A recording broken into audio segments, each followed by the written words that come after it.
छह जजेस के खत वाले मामले पर सुप्रीम कोर्ट ने 184(3) की जुरिस्डिक्शन के तहत आज खुद नोटिस ले लिया है और इसके लिए एक बेंच तश्कील पा गया है। यह 7 रुकनी बेंच है जिसकी सरबराही chief justice of Pakistan justice Qazi Faez Isa कर रहे होंगे, जबकि justice Mansoor Ali Shah, justice Yahya Khan Afridi, justice Jamal Khan Mandokhail, justice Athar Minallah, justice Musarrat Hilali और जस्टिस नईम अख्तर अफगान भी इस बेंच का हिस्सा होंगे। चीफ जस्टिस काजी फायज ईसा के ज़ेरे सरबराही 7 रुकनी बेंच बुध यानी 3 अप्रैल को सुबह 11:30 बजे केस की समाअत करेगा। इस खबर के कुछ ही देर बाद ही मालूम हुआ कि तसद्दुक़ हुसैन जिलानी ने भी कमीशन और TORs पर सवालात उठाए थे और कमीशन की सरबराही से माजरत कर ली और इस हवाले से एक खत शहबाज शरीफ को भेज दिया है। साबिक चीफ जस्टिस ने खत में वज़ीर आज़म, काबीना, chief justice of Pakistan justice Qazi Faez Isa और सुप्रीम कोर्ट के सीनियर तरीन जज जस्टिस मंसूर अली शाह का शुक्रिया अदा किया। उन्होंने लिखा कि मैंने 6 जज के लिखे गए खत और काबीना की जानिब से मंजूर करदा TORs टर्म्स ऑफ रेफरेंसेस के साथ मुतल्लिका आर्टिकल 209 को देखा है। जजेस ने खत में सुप्रीम जुडिशल काउंसिल और उसके chairman chief justice of Pakistan को मुखातिब किया है, लिहाजा यह अदालती वक़ार की खिलाफ वर्जी होगी कि ऐसे मामले की इंक्वायरी करूं जो सुप्रीम जुडिशल काउंसिल या सुप्रीम कोर्ट के दायरे इख्तियार में आता है। उन्होंने यह भी कहा कि खत में जो इल्ज़ामात लगाए गए हैं उनका टर्म्स ऑफ रेफरेंस में जिक्र ही नहीं है। यह खत पैरामीटर 209 के दायरा कार में आता ही नहीं है। जस्टिस तसद्दुक़ हुसैन जिलानी का खत अपनी जगह, लेकिन यहाँ यह बात भी काबिल जिक्र है कि इससे कबल जस्टिस तसद्दुक़ हुसैन जिलानी ने कमीशन में अपना नाम अनाउंस होने के एक से ज़्यादा मीडिया इदारों से बात करते हुए इस बात की तस्दीक की थी कि उन्होंने कमीशन की TORs पढ़े हैं, जिसके बाद उन्होंने कमीशन की सरबराही की हामी भरी है। उनसे मंसूब ये बयान भी ज़ेरे गर्दिश रहा है कि ईद के फौरी बाद ये कमीशन अपना काम बाकायदा शुरू कर देगा, लेकिन आज का एक उनकी जानिब से आज ये कमीशन की सरबराही से इनकार किया जाना बाइसे हैरत है।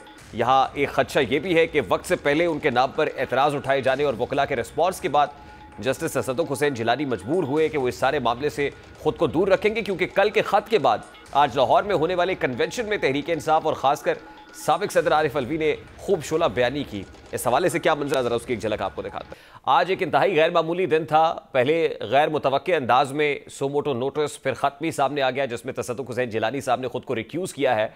आप वकला की तरफ से दबाव डाला जा रहा था, कुछ लीगल फ्रेटर्निटी, इवन कोर्ट के अंदर से आवाज़ आ रही थी कि इसके ऊपर सो मोटो जुरिस्डिक्शन एक्सरसाइज की जानी चाहिए। चीफ जस्टिस ऑफ पाकिस्तान को सुप्रीम कोर्ट की सतह के ऊपर यह बेंच तश्कील देना चाहिए। तो आपको लगता है कि रेक्टिफिकेशन हो गई उस सारे मामले की जो डिमांड की जा रही थी?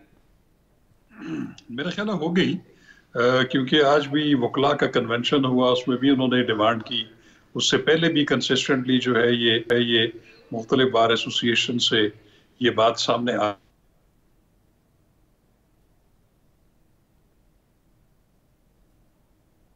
रही थी। जो कुछ अभी तक हुआ 25 के बाद, देखें 26 को जो है वो इस लेटर को मुश्तहर किया गया। उसके बाद फिर एक फुल कोर्ट इजलास हुआ सुप्रीम कोर्ट ऑफ पाकिस्तान का, वो उसका कोई एलामिया जारी नहीं हुआ। उससे अगले दिन वज़ीर आज़म पाकिस्तान और चीफ जस्टिस ऑफ पाकिस्तान की मुलाकात हुई। उसके बाद फिर फुल कोर्ट इजलास हुआ, जिसके बाद एक एलामिया जारी किया गया कि वो वज़ीर आज़म के साथ मुलाकात में जो कमीशन एंड इंक्वायरीज एक्ट 2017 के तहत जो कमीशन बनाने की उन्होंने तायद की। तो उसके बाद मैं समझता हूँ कि अगर ये करना था तो ये पहले कर दिया जाता 26 तारीख को ही, ताकि इसमें जितने भी तजादात और जितनी कंट्रोवर्सी सामने आई है ये ना आती। अब उसमें यह हुआ कि अभी एक 1 मैन कमीशन का भी नोटिफिकेशन हो गया और फिर वो तसद्दुक़ जिलानी साहब जो हैं उन्होंने भी अपने आप को रिक्यूज़ कर लिया। तो इससे बहुत सारी चीज़ों ने मजीद जो है वो पेचीदगियाँ पैदा की हैं। लेकिन मैं समझता हूँ कि चूंकि ये कंसिस्टेंट डिमांड थी कि 184(3) के तहत सुप्रीम कोर्ट ये जुरिस्डिक्शन अस्यूम करे, तो अब यहाँ पे उस हद तक तो कंट्रोवर्सीज जो है वो ख़त्म हो जानी चाहिए। अब चूंकि इस पे 7 रुकनी बेंच बन चुका है, बुध को इसकी समाअत होगी, तो अब उसके आउटकम का इंतजार करें। लेकिन उसके साथ साथ आज फिर इस पे तहफ़्फ़ुज़ात का इजहार किया गया कि ये 7 रुकनी बेंच क्यों है, ये फुल कोर्ट क्यों नहीं है। तो मेरा ख्याल है कि उनके जहन में ये बात जो है पेश नजर नहीं है कि supreme court practice and procedure act 2023 जो है वो नाफिज हो चुका है। उसमें एक तो चीफ जस्टिस के जो इख्तियारात थे सुओ मोटो के, वो अब 3 जजेस पर जो है कमेटी पर हो चुके हैं, मुनकसिम हो चुके हैं। और उसके बाद कोई भी डिसीजन जो आर्टिकल 184(3) के तहत सुप्रीम कोर्ट लेगी, उसमें एक राइट ऑफ अपील भी दे दिया गया है।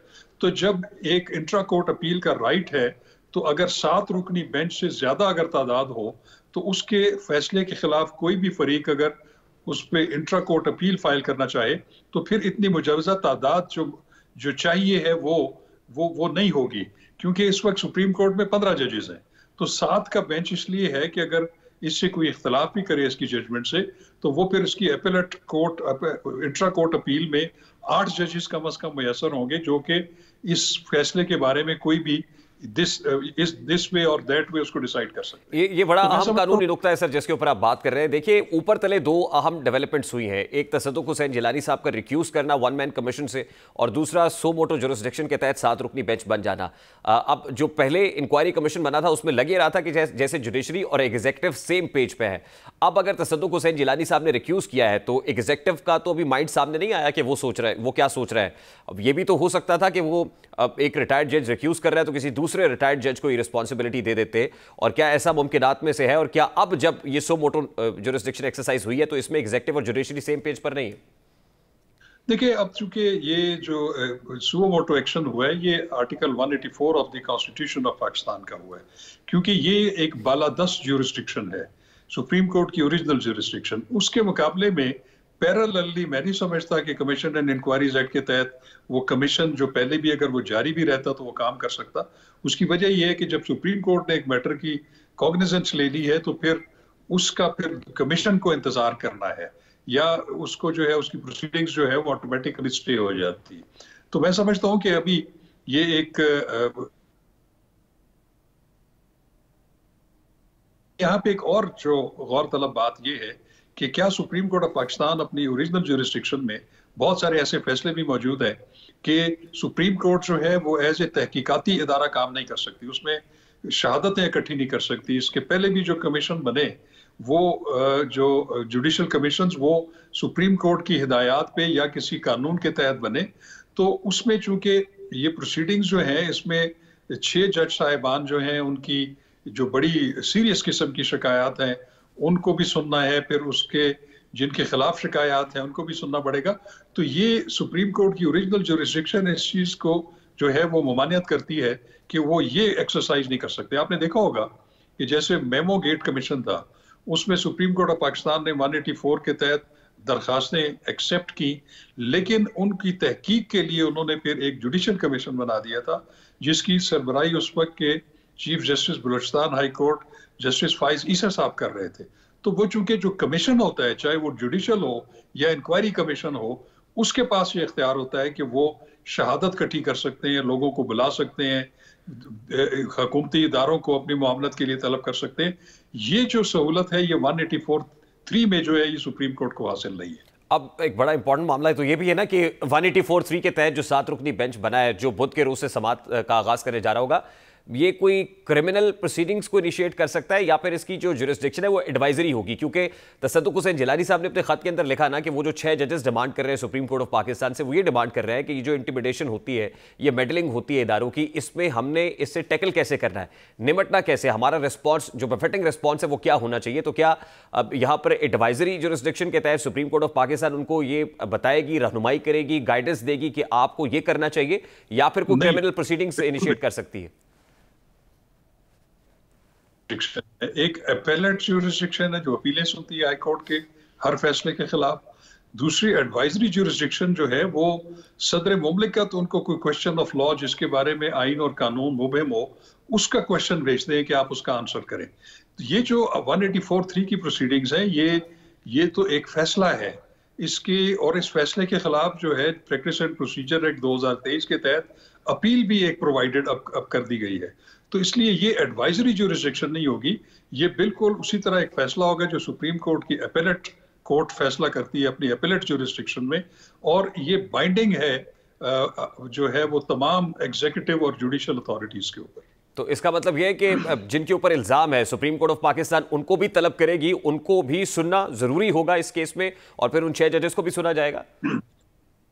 देखिए, इन पे उनको नोटिस करना तो जरूरी है, उनका मौकफ जांचना भी जरूरी है, लेकिन मेरा जाती ख्याल ये है कि जैसे मैंने पहले अर्ज किया कि सुप्रीम कोर्ट तहकीक में नहीं पढ़ सकती, एविडेंस कलेक्शन में नहीं पढ़ सकती। वो फिर लाजमी है, जैसे आपने देखा कि जो पनामा केस था उसमें भी 5 रुकनी बेंच ने 184(3) के तहत ही जुरिस्डिक्शन अस्यूम की थी, लेकिन जहां पे क्वेश्चन ऑफ फैक्ट्स और शहादतों की कलेक्शन की बात थी या तहकीक की बात थी, फिर सुप्रीम कोर्ट ने उसके लिए एक जॉइंट इन्वेस्टिगेशन टीम तश्कील दी थी और उनको terms of reference supreme court ने दिए थे। उन तमाम की जांच करने के लिए उन्होंने तमाम लोगों को, उसमें जो एलिजेड मुल्जमान थे उनको भी, तमाम स्टेक होल्डर्स को उन्होंने, जेआईटी ने इंक्वायर किया, उन्होंने उनकी बयानात रिकॉर्ड किए और उसके बाद उन्होंने मुफस्सल रिपोर्ट सुप्रीम कोर्ट को दी, जो कि फिर सुप्रीम कोर्ट ने उसकी बेसिस पे उसको नैब को आगे ट्रांसफर कर दिया कि आप इस पे नैब ऑर्डिनेंस के तहत कार्रवाई करें। तो मैं ये कहता हूं कि सुप्रीम कोर्ट ठीक है सुओ मोटो ज्यूरिसडिक्शन अस्यूम कर सकती है, लेकिन जो तहकीक तलब और शहादत तलब जो मामलात हैं वो सुप्रीम कोर्ट नहीं कर सकती। यानी अल्टीमेटली आप ये कह रहे हैं कि मामला कमीशन के ऊपर ही रुकेगा और अब ये commission supreme court of Pakistan तश्कील देगी। बिल्कुल, वो जुडिशियल इंक्वायरी भी इसकी करा सकती है और इसको कमीशन ऑफ इंक्वायरीज एक्ट के तहत भी गवर्नमेंट भी इसको कर सकती है। बहुत शुक्रिया शाह खावर साहब आपके वक्त के लिए। मुमताज़ माहिर कानून शाह खावर साहब हमारे साथ मौजूद थे।